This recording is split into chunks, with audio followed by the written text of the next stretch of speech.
తిరుపతి లడ్డు ప్రసాదంలో పంది కొవ్వుతో చేసిన నెయ్యి కలుపుతున్నారని చెప్పి ఒక వివాదం బలంగా నడుస్తుంది. ఆ వివాదం ఏంటన్నది మనం షార్ట్ కట్ లో చెప్పుకుందాం. తిరుపతిలో అన్నదానంలో నాణ్యత లేదు, భక్తులు ఎంతో ఇష్టపడే లడ్డు ప్రసాదంలో కల్తీ జరుగుతుందని చెప్పి ఎన్డీఏ ప్రభుత్వం ఆరోపిస్తుంది. దీనికి ప్రధానమైన కారణం 2019లో వైఎస్ఆర్ కాంగ్రెస్ పార్టీ వచ్చిన తర్వాత కర్ణాటక నుంచి స్వచ్ఛమైన నెయ్యి వచ్చేది. ఆ నెయ్యి ఖరీదుతో కూడింది కావడం వలన వైఎస్ఆర్సీపీ ఆ నెయ్యి కాంట్రాక్ట్ ని రద్దు చేయడం జరిగింది. తక్కువ రేట్లో క్వాలిటీ నెయ్యి తెప్పిస్తున్నామని చెప్పి వైఎస్ఆర్సీపీ అన్నారు చెప్పింది. కానీ ఎన్డీఏ ప్రభుత్వం వచ్చినాక తిరుపతి టెంపుల్ పై ఫోకస్ పెట్టడం జరిగింది. అన్నదానంలో ప్రసాదంలో ప్రతి దాంట్లో క్వాలిటీ ఉండాలి, క్వాలిటీతో కూడిన ప్రసాదాన్ని మాత్రం భక్తులకు అందించాలని చెప్పి ఎన్డీఏ ప్రభుత్వం భావించింది. జగన్ గారు ప్రతిపాదించిన నెయ్యిని ల్యాబ్ కు పంపించి టెస్ట్ చేయించారు. అందులో దారుణమైన విషయాలు వెలుగులోకి వచ్చాయని చెప్పి ఎన్డీఏ కుటుంబం చెప్తుంది.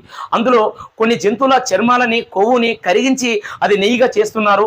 ఇలాంటి చేయడం వల్ల ఆ గుడికి అనేది అపవిత్రం కలుగుతుంది, భక్తులను అవమానించినట్టుంటుంది. జగన్మోహన్ రెడ్డి ఒక క్రైస్తవుడు కాబట్టి హిందువుల టెంపుల్ పై చాలా చిన్న చూపుతో ఇలాంటి